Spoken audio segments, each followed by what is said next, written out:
Bonjour à tous et bienvenue dans ce nouvel épisode du podcast Vers un équilibre digital de la Haute École Léonard de Vinci. Je suis Pauline, technopédagogue au sein du Centre de développement technopédagogique de Vinci et j'ai le plaisir de m'inviter dans vos oreilles pour ce temps que vous prenez pour vous.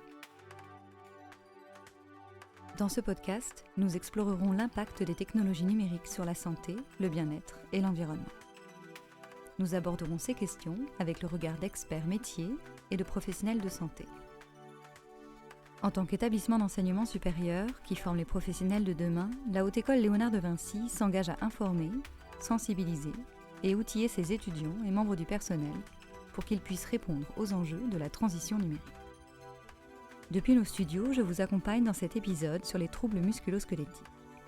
Nous allons essayer avec mon invité de vous donner des pistes de solutions afin d'adopter de bons gestes et de bonnes pratiques pour un usage agréable des outils numériques qui nous entourent.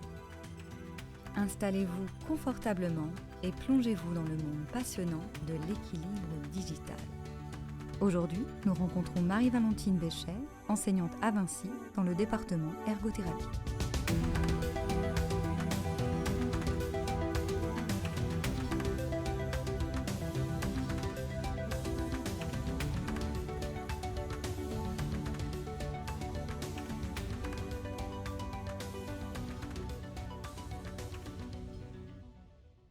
Bonjour Marie-Valentine. Bonjour Pauline. Pourrais-tu te présenter en quelques mots ? Comme tu viens de le dire, je suis enseignante à la Haute École Léonard de Vinci depuis bientôt 10-11 ans. Je suis aussi ergothérapeute de métier. J'ai travaillé dans différents domaines, notamment beaucoup en rééducation neurologique, où j'ai là fait des écoles du dos et rencontré pas mal de gens atteints de TMS, mais aussi avec mes patients qui parfois avaient des gestes qui induisaient beaucoup de TMS aussi. J'ai travaillé en pédiatrie, je travaillais un petit peu ailleurs aussi en psychiatrie, à plein d'endroits différents. Est-ce que, en quelques mots, pour nos auditeurs et auditrices, tu peux nous expliquer ce que sont les troubles musculo-squelettiques, dits aussi TMS ? Donc, les troubles musculo-squelettiques, en fait, c'est l'ensemble des lésions qui peuvent apparaître au niveau des structures anatomiques comme les tendons, les muscles, les nerfs, les ligaments, tout ce qui est autour d'une articulation qui va être sursollicitée lors d'une activité. Ça peut être sursollicité parce que soit c'est un travail qui est fait en force, soit c'est parce que ce sont des gestes qui sont répétitifs. Ça, c'est ce qu'on observait sur les chaînes de montage notamment, et c'est là que ça a été décrit au départ. Mais maintenant, à l'heure actuelle, notamment lorsqu'il y a une posture qui n'est pas forcément une bonne posture, mais qui est prise de manière prolongée, comme c'est le cas souvent avec l'utilisation du numérique, eh bien, on peut voir apparaître des troubles musculo-squelettiques. Ils vont se déclarer comment ? Ils vont se déclarer, et ça, c'est notre premier signal d'alarme, à l'aide de la douleur. La douleur, notre corps va nous informer à ce moment-là qu'on fait une tâche qui n'est pas adaptée. Ce sera important de modifier l'activité. On verra après comment on peut modifier cette activité.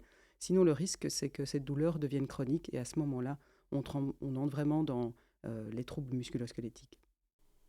Et donc j'imagine que les conséquences sur la santé dépendent de chaque individu. Est-ce que certaines personnes sont plus à risque que d'autres ? Alors, ce n'est pas tellement les individus, même s'il peut y avoir des choses qui sont liées individuellement à la personne, à son historique médical, mais ça va surtout être lié à la tâche, en fait, les troubles musculo-squelettiques.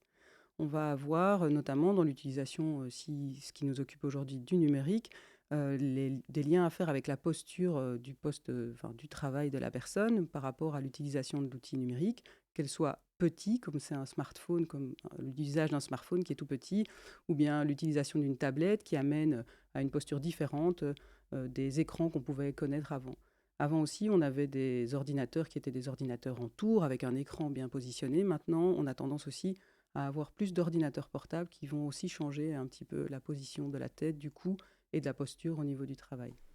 Et qu'est-ce que je peux faire justement au quotidien pour améliorer cette posture ?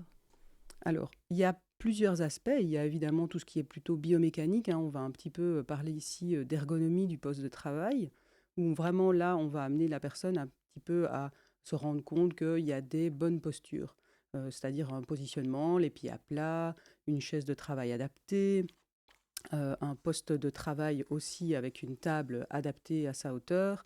Ce qu'on veillera surtout, c'est ne pas avoir les épaules qui sont relevées quand on travaille, ne pas avoir bien une assise confortable où on peut s'installer entièrement sur son fauteuil avec une bonne reprise au niveau des cuisses, stabiliser son bassin, si possible un petit peu plus en dynamique. On a tendance trop souvent à basculer vers l'arrière, qu'on va proposer parfois aux patients, c'est simplement, ou aux utilisateurs, de mettre un petit coussin qui penche légèrement vers l'avant plutôt que ce qu'on a l'habitude d'entendre qui est de s'affaler vers l'arrière, qui va induire évidemment tout un problème au niveau de la colonne vertébrale. Et donc si la colonne vertébrale s'enroule, les épaules s'enroulent et on a tendance à s'affaisser devant son poste de travail. Si on est un peu plus dynamique au niveau du bassin, on peut avoir une posture un peu plus droite, on peut avoir les épaules qui peuvent du coup se relâcher un peu plus. Faudra donc veiller à ce moment-là à avoir une table où mes avant-bras peuvent se déposer. Le mieux, c'est encore d'avoir une chaise avec des accoudoirs où on peut déposer les coudes sur les accoudoirs. Et puis après, on va penser l'outil en lui-même, parce que ce n'est pas tellement l'outil qui est problématique, c'est plutôt l'usage qu'on va en faire. Donc si j'ai un ordinateur portable parce que c'est facile, que je peux le transporter, ben, je vais veiller, si jamais je l'utilise à la maison sur une longue période, à peut-être le positionner en hauteur, sur même une boîte, ou simplement dans le commerce, on peut trouver à moindre prix des petits supports pour les placer en hauteur.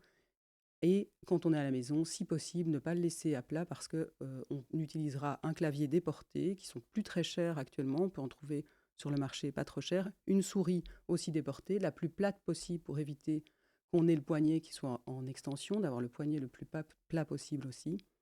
Garder les poignets un peu souples quand on tape à l'ordinateur aussi. Essayer de ne pas avoir les claviers relevés avec les petites languettes qui sont derrière. Ça influence aussi au niveau du poignet. Essayer de se mettre dans une position où on est le plus confortable. Ça, c'est très bien, c'est la première chose. On va installer son poste de travail, mais le plus important par la suite, c'est aussi surtout de s'observer. Et qu'est-ce que ça veut dire pour quelqu'un s'observer? Comment je peux définir cette observation? Je pense qu'il faut se rendre compte que, donc dans la définition des troubles musculo-squelettiques, c'est le fait qu'on ait une posture prolongée et qui peut être néfaste plus que tellement la posture en elle-même. Et donc, de temps en temps, s'arrêter et regarder, tiens, est-ce que mes épaules sont hautes, basses? Est-ce que mes poignets sont souples? Est-ce que mes pieds, ma posture au niveau du bassin? Parce que trop souvent, on est embarqué par la tâche, surtout quand on va visionner quelque chose, ou bien qu'on va être dans une tâche où on va être dans une concentration un peu plus forte. Et à ce moment-là, notre corps, on est humain, on se relâche, hein, on s'affaisse, on n'est pas des princesses, on ne reste pas bien droite assis sur notre chaise, on se laisse aller. Donc, s'offrir régulièrement, peut-être se mettre un chronomètre, peut-être se dire après X temps, faire une pause, c'est important. Moi, je pense qu'il faut s'observer. Dans la littérature, on entend souvent peut-être 1 heure, des choses comme ça. Moi, je pense que même plus régulièrement, c'est plus important de se mettre un petit là, juste s'interroger. On finit une page, un chapitre, n'importe quoi. On se dit, ah, je suis installé comment je me mets.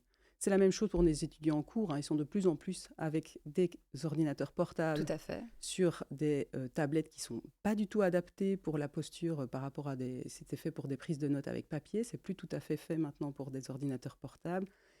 Et on les invite parfois à rester 2 heures dans cette situation assise où le confort n'est pas optimum. Là aussi, j'invite mes collègues enseignants à faire des pauses régulières avec les étudiants, à soit modifier leur manière de donner cours, ou alors vraiment octroyer, s'ils font un cours ex cathedra, une vraie pause au milieu des 2 heures, parce que les étudiants ne peuvent pas rester attentifs et dans une bonne dynamique en restant 2 heures assis comme ça. Dans son quotidien, c'est lutter contre l'immobilité. En fait, c'est très bien de s'observer quand on est assis, mais en fait, il faut bouger. Et qu'est-ce que ça veut dire, bouger? Mais bouger, c'est pas forcément tout le monde au sport et tout le monde. Voilà, surtout qu'avec les horaires qu'on a, parfois, on entend que c'est compliqué de mettre du sport. Mais partir du métro, se dire que je prends le vélo plutôt que de prendre la voiture. Si je viens en métro, parfois, si j'ai le temps, je prends une station en plus. Si je suis à une pause à l'intercours, je ne change pas ma position, je me lève, je sors. Je ne change pas de mon ordinateur portable à passer à mon écran de smartphone qui est encore plus bas et qui va donc lui aussi influencer encore plus une posture de la nuque vers le bas. Les smartphones, ça a été prouvé, on multiplie par 6 presque le poids de la tête vers l'avant, et donc les cervicalgies sont encore plus importantes chez les utilisateurs de smartphones. Ce qu'on observe beaucoup chez les adolescents aussi notamment. Donc se bouger, s'observer un maximum de temps par jour, et pourquoi pas s'octroyer des étirements. On voit aussi beaucoup d'endroits où ils proposent des étirements. Muscler l'opposé aussi, si vous avez quand même le temps de faire du sport, et je pense que c'est quand même indispensable pour être bien dans sa tête et dans son corps de faire du sport. C'est aussi muscler un petit peu différemment son corps, le tonus postural par rapport à ça. Et une autre question, est-ce que l'environnement de travail a une influence sur les TMS? Alors, tout à fait. En fait, l'environnement, on a trop tendance à croire que c'est juste le poste de travail avec ce qu'on a défini potentiellement avant. Ça, on verra si tu le fais avant. Mais c'est aussi tout l'environnement sonore, visuel, aussi la température qui est autour de la personne qui va avoir une influence. Si on est dans un environnement stressant, qu'il soit au niveau visuel, sonore, auditif ou autre, ben, on va augmenter aussi les risques de TMS. Même les personnes qui sont des personnes qui sont de nature plus stressée ou bien qui ont un poste plus stressant vont être plus à risque aussi au niveau des troubles musculo-squelettiques.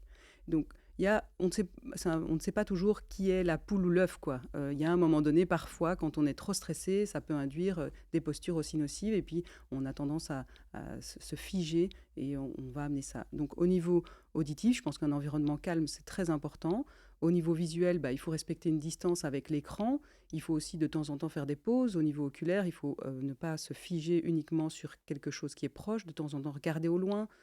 Faire attention au contraste aussi, notamment, donc tant dans l'usage de l'appareil en lui-même, mais aussi dans l'environnement. C'est-à-dire que c'est important de ne pas être dans une pièce sombre avec un écran hyper lumineux, de ne pas avoir une lumière indirecte qui tape sur l'écran, ne pas être non plus en contraste oculaire fort, comme par exemple regarder un écran avec derrière une fenêtre. Souvent, on voit des bureaux comme ça dans les maisons qui sont face à une fenêtre. Ça, c'est pas idéal. Vaut mieux être à 90 degrés par rapport à ça ou se déporter par rapport à la fenêtre. Et Marie-Valentine, est-ce que tu as un dernier conseil, un autre conseil à donner à nos auditeurs et auditrices qui nous écoutent? Ben moi, j'aurais envie de dire, dans cette notion de reprendre un petit peu conscience de où on en est, c'est aussi prendre conscience de ne pas se laisser influencer par l'industrie des nouvelles technologies et de choisir vraiment en conscience le moment où je consulte et de ne pas y aller de manière automatique et de briser un peu ces automatismes qui nous ont mis avec ces algorithmes si puissants.